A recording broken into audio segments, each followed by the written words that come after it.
Chers amis, bonsoir. Nous sommes le 24 décembre 2020. Je voudrais que ceux qui veulent bien réfléchir, ceux qui savent ce qu'est le bon sens, la philosophie et l'humanisme, se posent la question comme moi, humble pécheur. Comment pouvons-nous changer les choses? Eh bien, c'est très simple. Nous ne pourrons changer les choses que lorsque nous nous serons tous unis, que nous aurons compris le message que nous vous portons et que vous l'aurez envoyé aux 6 coins de l'Hexagone. Cette vidéo intitulée « Mères attentifs et de bon sens » m'a été inspirée par le docteur Jean-Pierre Willem. Jean-Pierre Willem, c'est un homme que l'on n'attaque pas. C'est un homme qui parle vrai. C'est un véritable médecin aux pieds nus. Un homme rempli de noblesse. Un médecin capable de sortir la majorité des gens de leurs problèmes. Eh bien, c'est peut-être grâce à lui, sans doute sûr même, que j'ai fait cette vidéo. Alors allons-y. Je le répète, vidéo intitulée « Mères attentifs et de bon sens ».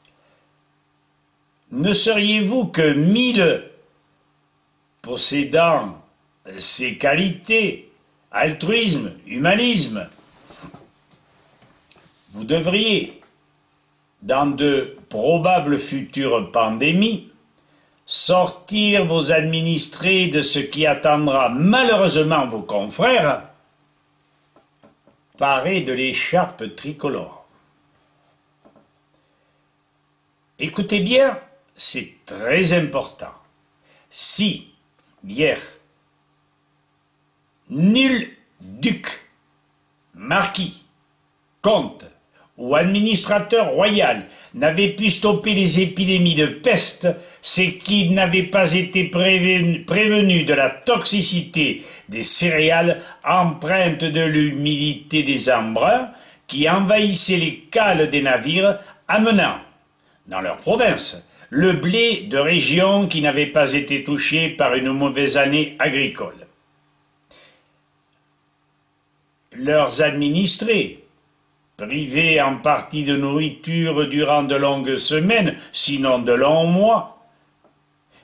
Ne l'oubliez pas, les grains n'avaient pas été séchés à leur arrivée. Se jeter sur un pain farci de moisissures dû à cette humidité. Sans défense immunitaire requise. Ils étaient empoisonnés par l'aliment et tombés victimes de l'aliment, et non pas par contagion entre individus, et surtout pas par les rats, qui avaient dévoré avant eux une partie de ces céréales mortifères. Faut-il vous remémorer les études durant ces pandémies des professeurs Tissot, Vincenzi, Nikanorov? Il y en a d'autres. Ces hécatombes étaient dues, nous l'exprimons avec force, à un total empoisonnement. Pourquoi a-t-on caché ces évidences?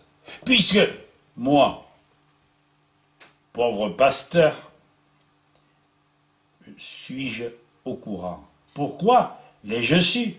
Si je l'ai su, c'est qu'on me l'a appris. Si on me l'a appris, c'est que c'était écrit. Pourquoi alors ne le savons-nous pas?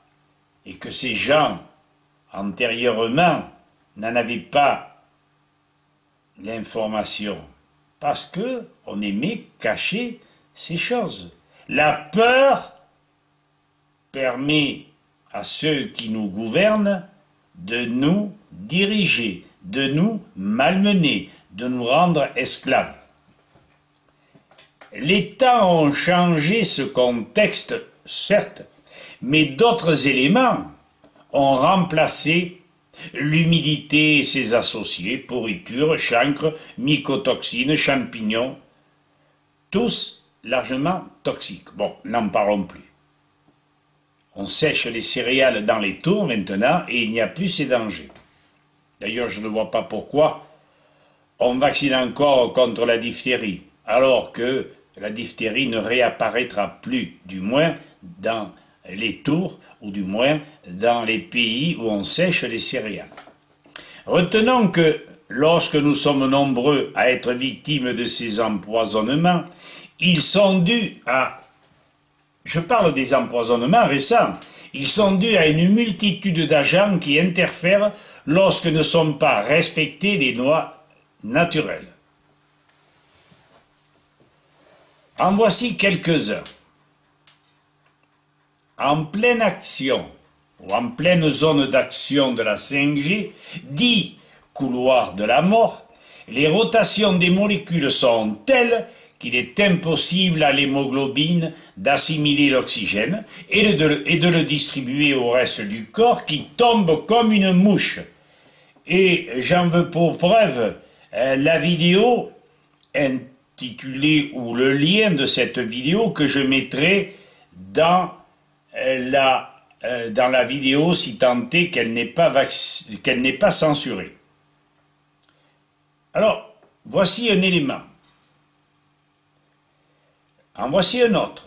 Le laboratoire indépendant du docteur en chimie organique Bernard Théiès, Analytica, à Cuers, dans le Var, démontre irréfutablement, grâce à ses outils d'investigation, chromatographie et spectrométrie, les pollutions diversifiées et mortifères sur l'ensemble du territoire français.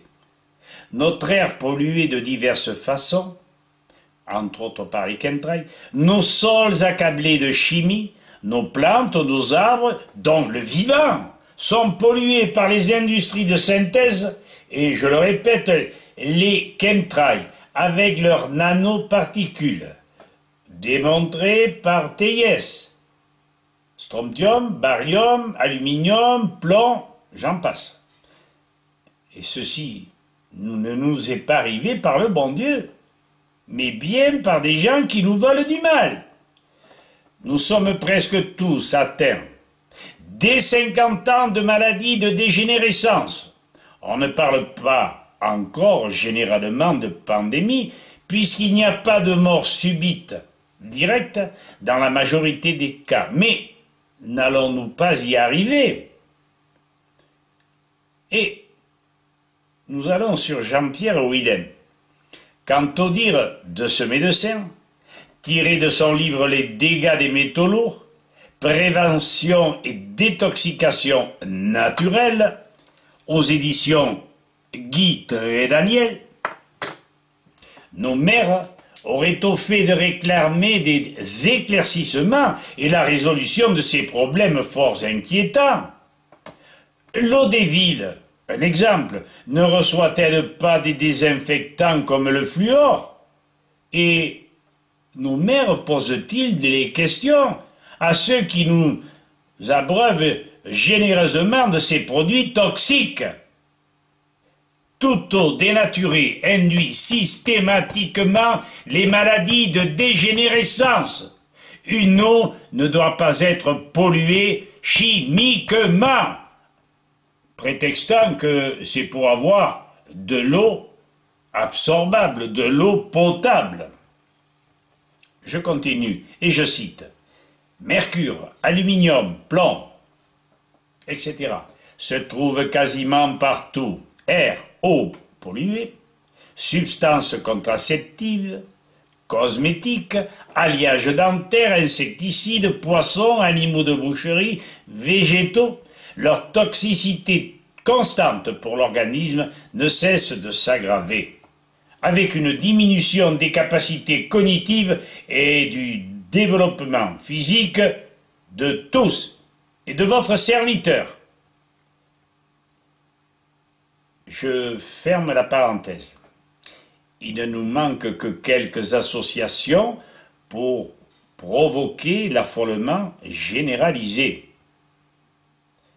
qu'ils associent comme à Huan, Bergame, Milan par exemple, les ondes électromagnétiques 5G et vaccination. Et là, recommenceraient de vraies et létales pandémies. Vous avez peur, mère? Nous pas. Car, quand bien même ne voudriez-vous pas réagir, que nous ne douterions pas de mourir les derniers, car nous n'aurions pas utilisé vos portables d'enfer immodérément, et n'accepterions ni vos vaccins, ni vos commandements complètement farfelus et inopérants.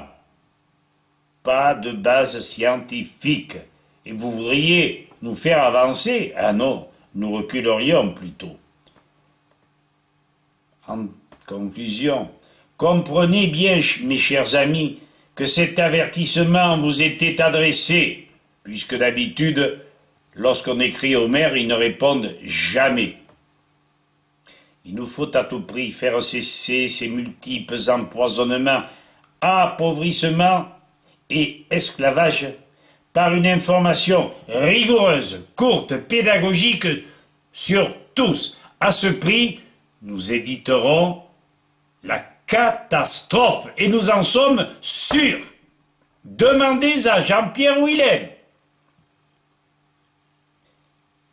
Notre arme, la contre-information, est une arme terrible, car elle est noble, humaine, précise, scientifique, neutralisant, oui, je dis bien neutralisant les peurs exacerbées par les mensonges de nos adversaires.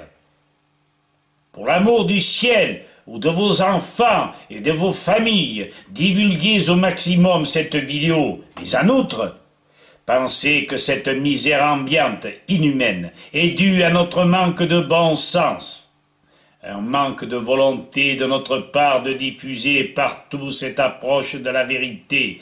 Il nous faudra rapidement une vingtaine de sages pour guider notre peuple, et nous les avons, ces Jeanne d'Arc. Nous comptons sur vous. Ne l'oubliez pas, j'ai beaucoup d'abonnés, beaucoup d'adhérents, mais même si le nombre devait être divisé par 1000, par 10 000, que vous ne me feriez pas changer. Je ne suis pas un hypocrite, je suis un homme de parole, un homme d'honneur. J'ai pas mis mon béret ce soir, mais il est encore là, avec ma houppelande et ma canne. Et je ne laisserai pas tomber, au moins, nos innocents. Alors, amis, on s'unit, vous vous joignez à nous, alors que nous ne demandons rien, jamais un euro, toujours une monnaie comptant, le sourire, parce que nous pouvons tous sortir de là, en respectant Dame Nature. Je vous remercie de m'avoir écouté, passez un bon Noël, et comme on dit en Gascogne, à Dichatz et au Plazé. Diou Biban.